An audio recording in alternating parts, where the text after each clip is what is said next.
बाबे नानक दे गुरु घर दे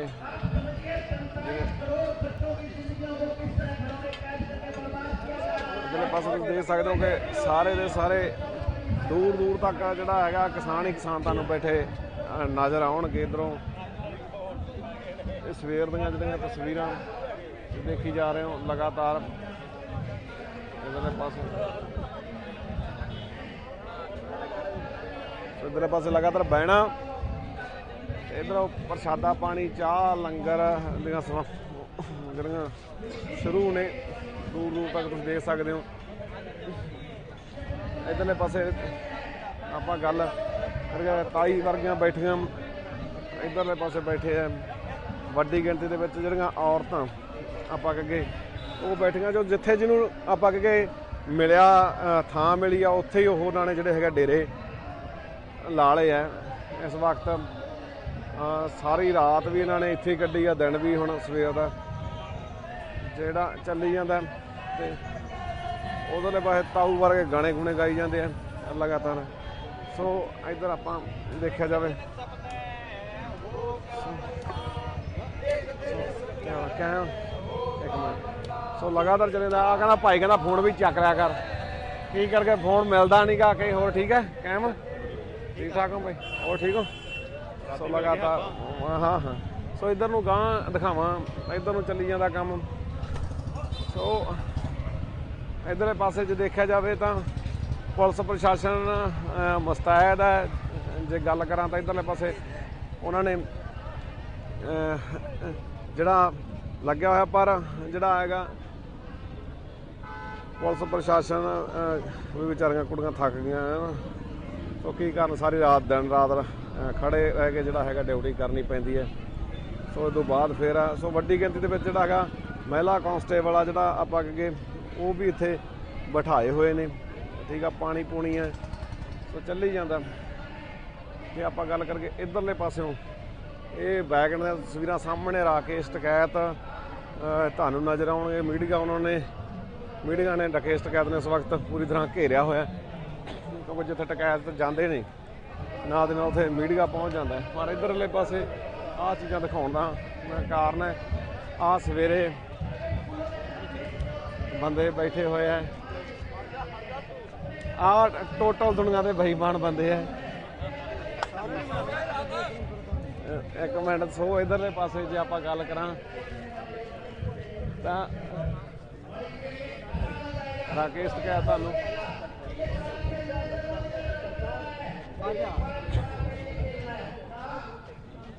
सो इस वक्त दी तस्वीरां राकेश टकैत तुहानूं नज़र आउंदे ने नाल आपां गल करके उन्होंने अजीत अंजुम ठीक है मेहरबानी अजीत अंजुम ने अजीत अंजुम इस वक्त जिहड़ा हैगा इंटरव्यू कर रहे हैं राकेश टकैत दी तुसीं देख सकते हैं।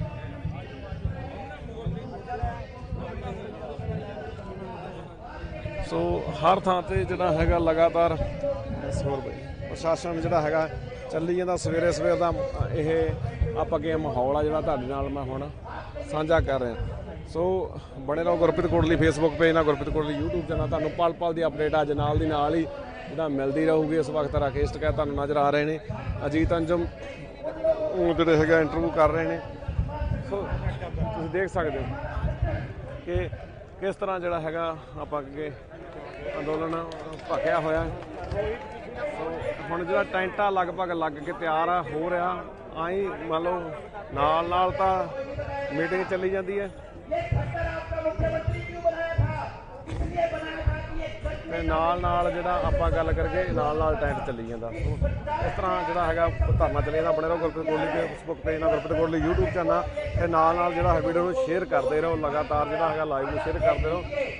ਤੁਸੀਂ ਇਸ ਪੇਜ ਦੇ ਸਪੋਰਟਰ ਬਣ ਸਕਦੇ ਹੋ ਸਟਾਰ ਭੇਜ ਸਕਦੇ ਹੋ ਤੇ ਜਿਹੜਾ ਹੈਗਾ ਹਰ ਤਰ੍ਹਾਂ ਹੋਰ ਤਰੀਕੇ ਨਾਲ ਜਿਹੜਾ ਹੈਗਾ ਤੁਸੀਂ ਜਿਹੜਾ ਇਸ ਤਰ੍ਹਾਂ ਤੁਸੀਂ ਸਹਾਇਤਾ ਕਰ ਸਕਦੇ ਹੋ। ਜੇ ਤੁਹਾਨੂੰ ਲੱਗਦਾ Gurpreet Kotli Facebook Gurpreet Kotli YouTube channel ਚੰਗਾ ਕੰਮ ਕਰਦਾ ਇਸ ਵਾਰ ਧੰਨਵਾਦ।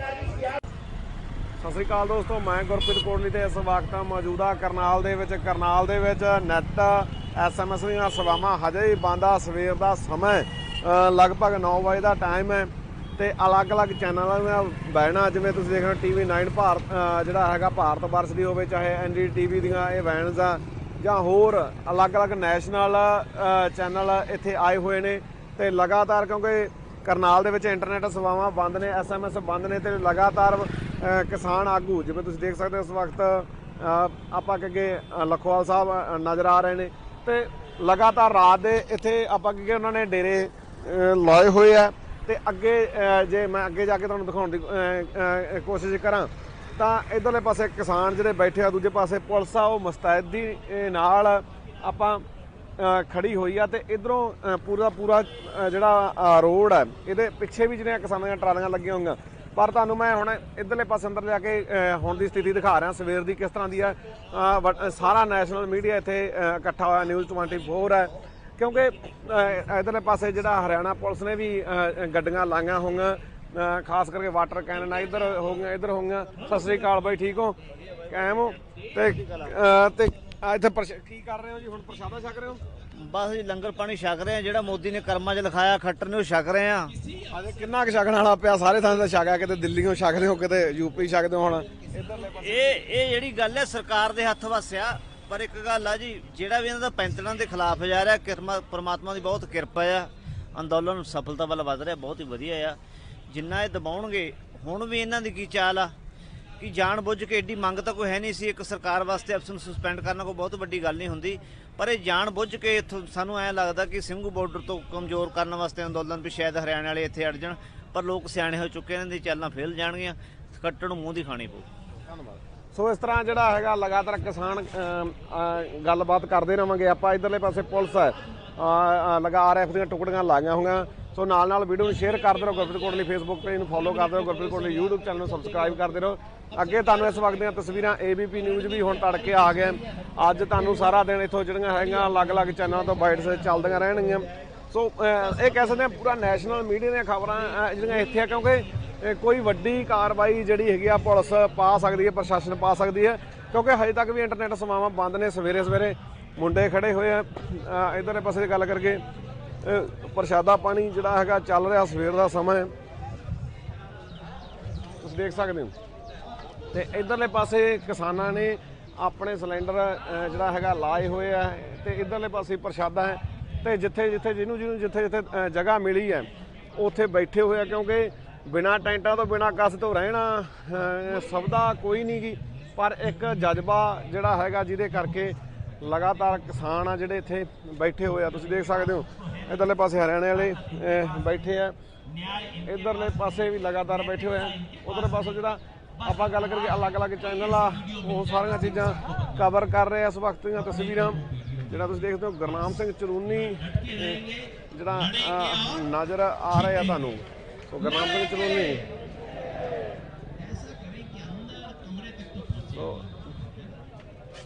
ਅਲੱਗ-ਅਲੱਗ ਜਿਹੜਾ ਹੈਗਾ चैनल आ। इधर पास जोगिंदर यादव, इधर पास TV9 भारत वर्ष है, इधर पास करनाल के किसानों को एक बार फिर पूरे देश के किसानों की तरफ से तो इस वक्त जोगिंदर यादव छेवीं पास कुरुक्षेत्र से लंगर की गाड़ी आ गई है, पीछे लंगर चल रहा है, लंगर इधर पासे पुलिस बहुत बहुत धन्यवाद करते हैं छेवीं पास क्योंकि करनाल दे DC दा आप घेरा होया दफ्तर बंद है। इधर टेंट गड्ढिया जा रहा लगातार, इत्थे ही अज स्टेज चलाउण दी तैयारियां ने इस वक्त ये तस्वीरां देख रहे हो। लगातार टेंटा जिहड़ा वो लगाया जा रहा है, ये आप कह सकते हैं विच ही अपने देश की फसलों और हमारी नस्लों को बचाने वाली सरदारी और किसानी को मेरा हाथ जोड़कर प्रणाम, आपके चरणों में मेरे नमस्ते। 9.5 महीने से हम लोग दिल्ली के चारों तरफ बैठे हुए अपनी मांगों के लिए बैठे हैं, लेकिन प्रधानमंत्री के कानों पर क्यों नहीं रेंग रही, इसका कारण आपको समझ आ रहा है। अभी थोड़ी देर पहले चडूनी साहब कह रहे थे बोला ये तानाशाह सरकार है।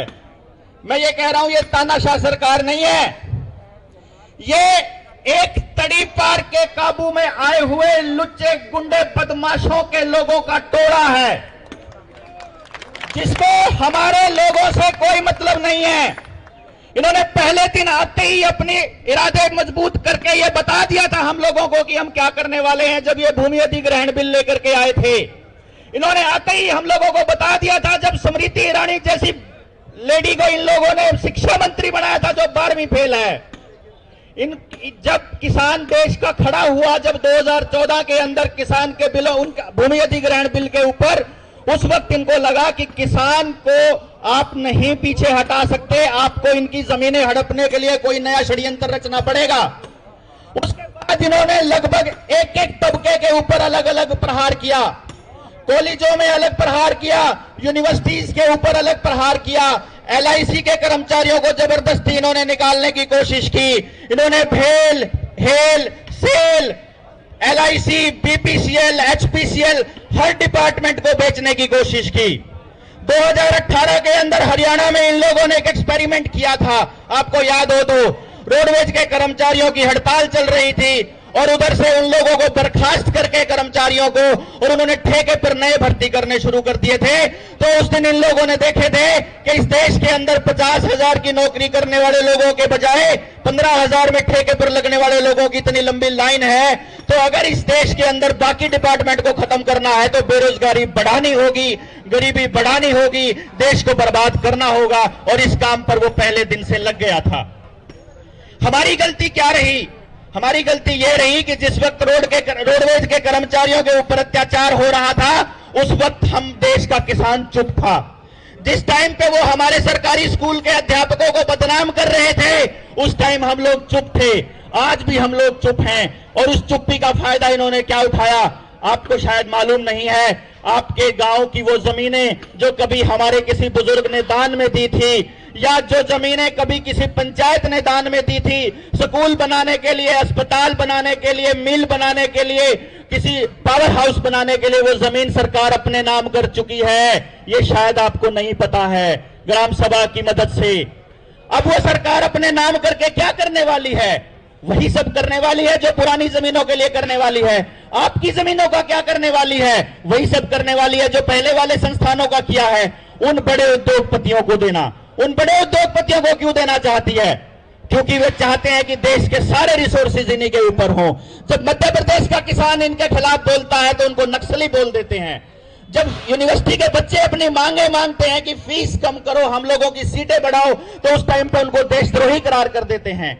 और मीडिया सारा का सारा इस बात के ऊपर लगा हुआ कि कैसे उस आदमी को बदनाम किया जाए जो अपने हक की लड़ाई लड़ रहा है, जो अपनी मांगे मांग रहा है, जो जायज मांगे मांग रहा है। 2020 तक इन लोगों ने हर वो काम किया जिसके अंदर समाज का एक तबका दूसरे तबके से कट जाए, समाज का एक तबका दूसरे तबके के बराबर में आके खड़ा ना हो, और हम लोग चुपचाप उस चीज को देखते रहे। तो इनको यकीन हो गया कि जब देश का किसान निकलेगा तो उसको भी ऐसे ही लाठी डंडों से घरों के अंदर तक खदेड़ देंगे। इसका एक्सपेरिमेंट किया था इन्होंने अप्रैल 2020 के अंदर, जब एक खांसी जुकाम जैसी बीमारी को इन लोगों ने महामारी बना करके पेश किया। हम लोगों को घरों के अंदर बंद कर दिया, सारे महकमे बंद कर दिए। बाहर निकलते ही पुलिस वालों ने हमारे ऊपर डंडे बरसाने शुरू किए। तब पड़ोसी हम लोगों की आवाज नहीं बन रहे थे। ये बड़ी गलती करी थी हम लोगों ने उस टाइम पे। हमने सरकार से ये पूछा नहीं कि भैया इस देश के अंदर जो बाकी चीजों से जो बीमारियां से जो लोग मरते हैं उनका तुमने क्या किया है। 22 लाख बच्चा मरता है अपने देश के अंदर हर साल, सिर्फ 3 चीजों की बदौलत, इलाज ना मिलने की वजह से, दस्त लगने की वजह से और कुपोषण की वजह से। उन चीजों के लिए प्रधानमंत्री ने क्या किया है, ये सवाल हमने पूछा इससे? ये सवाल हमने पूछा ही नहीं। जब रोड के अंदर इतने बड़े बड़े 1.5 फुट के 2-2 फुट के गड्ढे हो रखे हैं, हमारे बच्चों की मोटरसाइकिलों के टायर पड़ के उसके अंदर मरते हैं, तो हम ये कहते हैं कि इसके दिन इतने थे। दिन इतने नहीं थे। ये इन भ्रष्ट कर्मचारियों की, इन भ्रष्ट अधिकारियों की कुनीतियों का नतीजा है कि हमें अपने बच्चों की लाशों के ऊपर से ये कहना पड़ता है कि हम लोग, हमारी दिन इतने थे। 2020 में इन लोगों ने एक्सपेरिमेंट किया था, लॉकडाउन लगाया हम लोगों के ऊपर। लॉकडाउन लगेगा का फायदा बताता हूं मैं आपको। यहां मंच से ये सारी बातें होंगी, हम लोग जीतेंगे, इसमें कोई शक नहीं। जिस प्रकार से अनुशासन से हमारा देश का किसान बैठा है, इसमें कोई शक नहीं है कि आप लोग ये लड़ाई और हम लोग ये लड़ाई इकट्ठे मिलकर के जीतेंगे। लेकिन इस जीत के लिए आपको कम से कम इतना तो पता होना चाहिए कि लड़ाई है किससे। आपको ऐसा लग रहा है ये सरकारों से लड़ाई है, आपको ऐसा लगता है कि ये कोई मोदी से लड़ाई है, भाजपा से और कांग्रेस से लड़ाई है। नहीं सरकार, ये लड़ाई इन सरकारों से नहीं है। आपको शायद इस बात का अंदाजा भी नहीं है कि 45 करोड़ ਪ੍ਰਸ਼ਾਦਾ ਜਿਹੜਾ ਹੈਗਾ ਦੇਖੋ ਕਿਸ ਤਰ੍ਹਾਂ ਛਕਿਆ ਜਾ ਰਿਹਾ ਇਸ ਵਕਤ।